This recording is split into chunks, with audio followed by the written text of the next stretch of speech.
बिस्मिल्लाहिर्रहमानिर्रहीम, अस्सलाम वालेकुम। मैं असदुल्ला ख़ान हूँ। थी खबर गर्म के गालिब के उड़ेंगे पुर्जे, देखने हम भी गए पर तमाशा ना हुआ। सुप्रीम कोर्ट में आज 63A की समाअत होना थी। यकीनन काजी फैसल साहब की ख्वाहिश तो ये होगी कि एक ही दिन में इसकी समाअत हो, एक ही दिन में ये मामला ख़त्म हो जाएं और एक ही दिन में फ़ैसला आ जाए। और फैसला क्या आना है ये बहुत से लोगों को पहले ही पता है। अनफॉर्चुनेटली बेंच देख के पता है, अनफॉर्चुनेटली वक्त के हालात देख कर पता है, अनफॉर्चुनेटली नज़रिया ज़रूरत के तहत पता है कि फ़ैसला क्या आना है। अनफॉर्चुनेटली हम जानते हैं कि काजी फैसल साहब को सूट क्या करता है। उन्हें सूट करता है 63A में नज़रसानी हो और वो जो जजमेंट थी जो उमर अता बंदयाल साहब के ज़माने में आई थी कि मुनहरिफ शख्स का वोट शुमार नहीं होगा, वो जजमेंट जो है वो उसको कलअदम करार दे दिया जाए, उस पर नज़रसानी की दरख्वास्त मंजूर कर ली जाए। ये फ़ैसला इस वक्त सिस्टम को सूट करता है, निज़ाम को सूट करता है, काजी फैसल साहब को सूट करता है। बेंच भी उसी लिहाज से तश्कील दिया गया। इस बेंच में 5 मेंबर्स थे, एक मेंबर आज गैर हाजिर रहे, नहीं आए। काजी फैसल साहब की सरबराही में ये बेंच तश्कील दिया गया। जस्टिस जमाल खान मंदुखेल इसमें शामिल हैं, जस्टिस अमीनुद्दीन खान इसमें शामिल हैं, जस्टिस मजहर आलम मियाँ खेल साहब को इसमें रखा गया और जस्टिस मुनीब अख्तर साहब जो इस बेंच में दूसरे नंबर पर सीनियर तरीन जज हैं, उनको साथ में जो है वो शामिल किया गया। लेकिन आज 11:30 बजे जब समाअत होना थी, 11:30 बजे कमरा अदालत आज खचाखच भरा हुआ था। मामूल से ज़्यादा सहाफ़ी हज़रात थे, मामूल से ज़्यादा वकला थे, मामूल से ज़्यादा लोग थे, क्योंकि ये बहुत अहम केस है। इस पर आइनी तरमीम का इन्हिसार है। इस केस पर डिपेंड करेगा कि आइनी तरमीम क्या होनी है या नहीं होनी, काजी फैसल साहब को एक्सटेंशन मिलनी है या नहीं मिलनी, क्योंकि मुनहरिफ शख्स के मुनहरिफ लोगों के वोट लेकर ही ये आइनी तरमीम पास हो सकती है। अभी तक मौलाना फजलुर रहमान राज़ी नहीं है। अगर हों भी तो भी मुनहरिफ लोगों को शामिल करना पड़ेगा, तो भी PTI के लोगों को मिलाना पड़ेगा, तो ये आइनी तरमीम पास होगी। इसलिए ये फैसला बड़ा इंपॉर्टेंट था। आज 11:30 बजे इसीलिए कमरा अदालत खचाखच भरा हुआ था। लेकिन समाअत शुरू हुई 12 बजे, तकरीबन 12 बजे में 2 मिनट पहले कोर्ट आई और उस वक्त जो है वो लोगों को हैरत हुई जब 4 जजेस शामिल हुए, जो है वो दाखिल हुए। 5वें जज जस्टिस मुनीब अख्तर दाखिल ही नहीं हुए, क्योंकि आज तवक्को ये की जा रही थी कि 5 जज आएंगे और आने के बाद जस्टिस मुनीब अख्तर रिक्यूज़ कर देंगे, और जब वो रिक्यूज़ करेंगे तो बेंच टूट जाएगा, फिर नया बेंच बन जाएगा। ये बहुत से लोगों की यही तवक्को थी।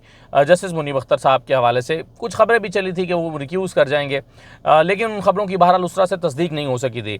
तो गुमान ये था, ख्याल ये था कि जस्टिस मुनीब अख्तर रिक्यूज़ करेंगे, लेकिन जस्टिस मुनीब अख्तर बाकी चारों जजेस के साथ कमरा अदालत में दाखिल ही नहीं हुए और उनकी कुर्सी थोड़ा सा पीछे हटा के रख दी गई और बाकी जजेस अपनी अपनी कुर्सियों पर बैठ गए।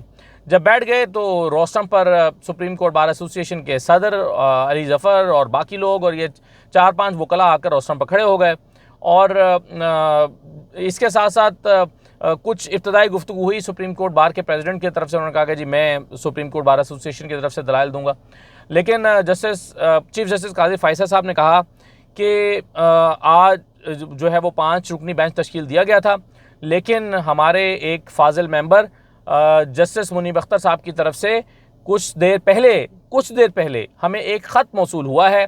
इस ख़त का उन्होंने कहा कि मैं खुलासा आपके सामने रख देता हूँ, और उन्होंने फिर एक पैराग्राफ पढ़कर सुनाया चीफ जस्टिस काजी फैसल साहब ने, जिसका लुबे-लुबाब ये था कि मुनीब अख्तर साहब ने कहा कि मैं इस बेंच से रिक्यूज़ नहीं कर रहा हूँ और लेकिन मैं अपनी अनअवेलेबिलिटी शो कर रहा हूँ, यानी मैं आज दस्तयाब नहीं हूँ, लेकिन मैं इस बेंच से इसको रिक्यूज़ल ना समझा जाए, ये रिक्यूज़ल नहीं है, लेकिन मेरी इस बेंच के लिए आज अवेलेबिलिटी भी नहीं है, ये कहा। और अगर इसी तरह अपेरेंटली इसको देखा जाए तो ये बहुत ही एक रूटीन की चीज़ है।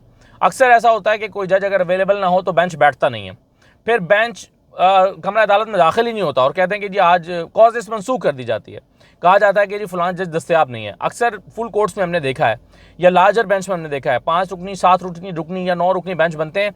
उसमें कोई जज अगर बीमार हो गए, कोई और बेंच कॉन्स्टिट्यूट हुआ है, अगर कोई जज बीमार हो जाते हैं या कोई इमरजेंसी की सूरत में वो आ नहीं पाते हैं तो वो बेंच बैठता ही नहीं है, कॉजेस मनसूख हो जाती है और बता दिया जाता है कि आज ये बेंच फलां जज की अदम दस्तयाबी के बायस नहीं बैठ रहा। लेकिन आजकल सुप्रीम कोर्ट में आप जानते हैं कि हालात गैर मामूली चल रहे हैं, तो इसको इसी नज़र से देखा गया कि इस बेंच का मुनीब अख्तर साहब हिस्सा नहीं बनना चाहते, लेकिन रिक्यूज़ भी उन्होंने नहीं किया। तो अब और दूसरी दरख्वास्त उन्होंने की कि मेरे इस ख़त को अदालती कार्रवाई का हिस्सा बनाया जाए। तो ये जो ख़त का कुछ हिस्सा पढ़ के सुनाया चीफ जस्टिस ने, तो उसके बाद उन्होंने कहा कि ये एक नई चीज़ हमारे सामने आई है कि इस तरह का ख़त लिखा गया है और अब से कुछ देर पहले लिखा गया है। उन्होंने कहा कि इस तरह के ख़त को अदालती रिकॉर्ड का हिस्सा बनाने का कोई रिवायत मौजूद नहीं है, तो इसलिए तो ये तो नहीं हो सकता। दूसरा उन्होंने कहा चीफ जस्टिस काजी फायसा साहब ने कि आज हम उठ रहे हैं और कल आज हम कोशिश करेंगे, हमारे इल्म के मुताबिक आज जस्टिस मुनीब अख्तर दस्तयाब भी हैं, यहाँ पर आए भी हुए हैं, अदालती बाकी केसेस उन्होंने सुने भी हैं और यहाँ पर मौजूद भी होंगे अपने कमरे में। तो हम उनसे रब्ता करते हैं, हम उनसे दरख्वास्त करेंगे कि वो इस बेंच का हिस्सा बने और समाअत का हिस्सा बने। कल के लिए हम इसको दोबारा लगा रहे हैं। अगर इसके बावजूद वो हिस्सा नहीं बनते, इस बेंच में नहीं बैठते, तो फिर हमें नया बेंच तश्कील देना पड़ेगा।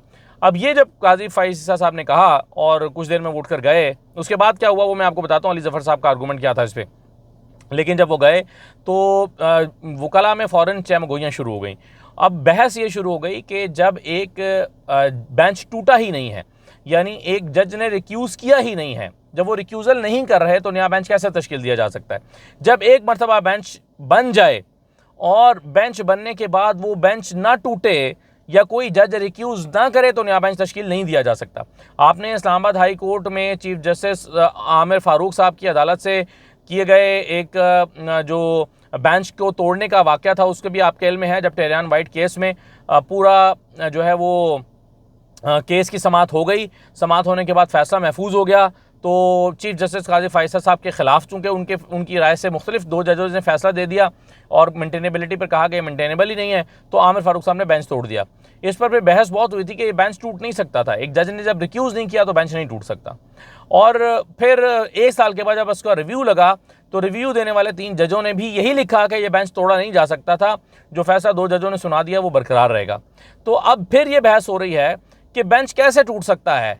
जब एक जज जस्टिस मुनीब अख्तर रिक्यूज़ ही नहीं कर रहे तो बेंच टूट कैसे सकता है। अब काजी फायसा साहब ने ये कहा कि कि इस केस को बहरहाल चलना तो है। वो कहते हैं कि 2.5 साल के बाद ये फिक्स होना था, तो ये कैसे फिर मामला कैसे चलेगा अगर मुनीब अख्तर साहब बैठेंगे नहीं, रिक्यूज़ भी नहीं करेंगे। तो अब काजी फायसा साहब इस बात पर बड़ा उनका यानी वो इस पर कॉन्फिडेंट थे कि नया बेंच तश्कील दे दिया जाता है। आज हम मुनीब अख्तर साहब से कहेंगे कि बेंच का हिस्सा बने, अगर वो ना बने तो फिर हम कल नया बेंच बना देंगे। लेकिन सवाल ये पैदा होता है कि अगर मुनीब अख्तर साहब से रब्ता किया जाता है और मुनीब अख्तर साहब कहते हैं कि जी ठीक है मैं अभी दस्तयाब नहीं हूँ, या कल मुझे कोई मसरूफियत है, या कल वो छुट्टी कर लेते हैं, या उनकी तबीयत ख़राब हो जाती है और वो कहते हैं कि जी मैं बेंच से अलहदा नहीं हो रहा, तो फिर नया बेंच कैसे तश्कील दिया जा सकता है। क्या फिर भी काजी फायसा नया बेंच तश्कील दे देंगे? यानी अभी तक मुनीब अख्तर साहब ने, जस्टिस मुनीब अख्तर ने रिक्यूज़ नहीं किया। अब आज अगर वो कहते हैं कि जी मैं कल आपको बताऊंगा और कल वो छुट्टी कर लेते हैं, तो फिर कल क्या होगा। ये एक नया आईनी बहरान सा सुप्रीम कोर्ट के अंदर पैदा हो गया है और एक नई सिचुएशन पैदा हो गई है। काजी फायसा साहब इस लिहाज से फंस गए हैं कि ना वो बेंच को तोड़ सकते हैं, ना वो नया बेंच तश्कील दे देते हैं। अब अगर इसके बावजूद वो जस्टिस ज़मीनुद्दीन खान के साथ मिलकर नया बेंच तश्कील दे देंगे तो फिर एक नया मसला पैदा हो जाएगा और एक नया बहरान पैदा हो जाएगा कि एक बेंच के होते हुए दूसरा बेंच कैसे बन सकता है और मुनीब अख्तर साहब को बेंच कॉन्स्टिट्यूट करने के बाद कैसे निकाला जा सकता है। अली ज़फ़र साहब ने कहा कि अली ज़फ़र साहब से ने इस पर आर्गूमेंट देना शुरू किए। उन्होंने कहा कि जी मैं बेंचेस की तश्कील के हवाले से एक नुक्ता आपके सामने रखना चाहता हूँ, अपना एक कंसर्न शो करना चाहता हूँ। तो काजी फायसा साहब समझ गए कि वो क्या कहना चाहते हैं। तो काजी फायसा ने कहा कि नहीं ये तो कल जब देखे ना समाअत हम करेंगे तो फिर आप कहिएगा। तो बैरिस्टर अली ज़फ़र ने कहा कि नहीं मैं तो बेंच की तश्कील के हवाले से बात करना चाहता हूँ, आपने नया बेंच तश्कील देना है। मैं ये समझता हूँ कि अली ज़फ़र साहब ने कहा कि मैं ये समझता हूँ कि 2 जजेस को बेंच तश्कील नहीं देना चाहिए। कमेटी 3 जजेस पर मुश्तमिल है, तो 3 जजेस को ही ये 3 जजेस की कमेटी को ही बेंच तश्कील देना चाहिए। तो उस पर चीफ जस्टिस काजी फायसा साहब ने कहा कि अगर तीसरे जज दस्तयाब ही ना हो तो क्या काम रुक सकता है? क्या हम फिर अदालतें किसी एक शख्स की वजह से रोकी जा सकती हैं? क्या अदालतों का काम एक शख्स की वजह से रोका जा सकता है? यानी जस्टिस मंसूर की तरफ वो इशारा कर रहे थे कि जस्टिस मंसूर कमेटी का हिस्सा नहीं बने, तो जब वो कमेटी का हिस्सा नहीं बन रहे तो फिर हम क्या करें? हम 2 जजेस की कमेटी से काम चला रहे हैं। तो उस पर अली ज़फ़र साहब ने कहा कि अगर ऐसी सिचुएशन आ जाती है तो फिर फुल कोर्ट की कमेटी बैठनी चाहिए, फुल कोर्ट की मीटिंग होनी चाहिए और फुल कोर्ट बैठकर ये डिसाइड करे, यानी तमाम जजेस बैठे और वो फिर फैसला करें बेंच की तश्कील का। तो उस पर काजी फायसा हंस पड़े और उन्होंने यानी उनका लहजा ऐसा था, हंसी का अंदाज़ ऐसा था कि आप क्या फजूल बात कर रहे हैं, ये तो हो नहीं सकता। तो उस पर काजी फैसल साहब ने मगर फिर जब्त किया और कहा कि ये बताएं कि कानून में कहाँ लिखा है प्रैक्टिस एंड प्रोसीजर में कि फुल कोर्ट बैठे और फुल कोर्ट बैठ के ये डिसाइड करे। 3 जजेस की कमेटी है, उसमें से अगर एक दस्तयाब नहीं है, 2 जजेस दस्तयाब हैं, तो फिर काम तो चलाना पड़ेगा, काम ऐसे ही चलेगा। फिर उन्होंने देखा कि अब अली ज़फ़र साहब जो है इंसिस्ट कर रहे हैं, तो फ़ौरन उन्होंने अली ज़फ़र से पूछा कि आप रिप्रेजेंट किसको कर रहे हैं। तो अली ज़फ़र साहब ने कहा कि मैं इमरान खान को रिप्रेजेंट करना चाहता हूँ, लेकिन मेरा वकालतनामा जो जेल गया था अडयाला, उस पर साइन नहीं करने दिए गए इमरान खान को। तो लेकिन मैं पीटीए को, पहले जब ये दरख्वास्त सुनी गई थी उस वक्त मैं पीटीए को रिप्रेजेंट कर रहा था। तो काजी फैसल ने कहा कि ठीक है, हम आपको एक्सेप्ट करते हैं कि आप पीटीए को रिप्रेजेंट करें, हम आपका वकालतनामा एक्सेप्ट कर लेते हैं। तो और फिर उन्होंने कहा कि हम इसको कल के लिए रखते हैं। और कल जाते हुए फिर कहा काजी फैसल साहब ने कि यहाँ जो आज मुनीब अख्तर साहब दस्तयाब हैं, प्रोमिसेस में हैं, हम उनसे रब्ता करेंगे, हम उनसे पूछेंगे और उनको इंसिस्ट करेंगे कि आप बेंच का हिस्सा बने, लेकिन अगर वो कल की कार्रवाई का हिस्सा ना बने तो हम नया बेंच तश्कील दे देंगे और किसी और जज को जो अवेलेबल हुए उनको शामिल कर लेंगे।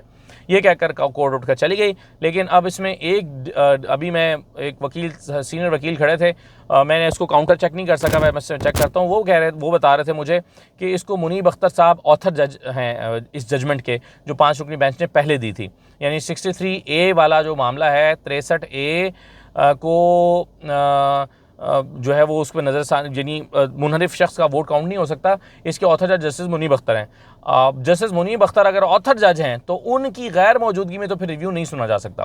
फिर तो इसीलिए शायद मुनीब अख्तर साहब को इसमें शामिल किया गया होगा, वरना मुनीब अख्तर साहब को शामिल ही ना किया जाता बेंच में, क्योंकि मुनीब अख्तर साहब जो हैं उनको कौन शामिल करना चाहेगा। काजी फैसल साहब शामिल करना चाहेंगे उनको अपने बेंच में, जहाँ उन्होंने मज़हर आलम मियाँ खैल को डाला है, अमीनुद्दीन खान को डाला है, जसमंदो खैल को डाला है, वहाँ पर उनको नईम अख्तर खान को डालना चाहिए था, लेकिन उन्होंने जस मुनीब अख्तर को डाला। शायद यही वजह होगी कि ऑथर जज को शामिल करना ज़रूरी होगा।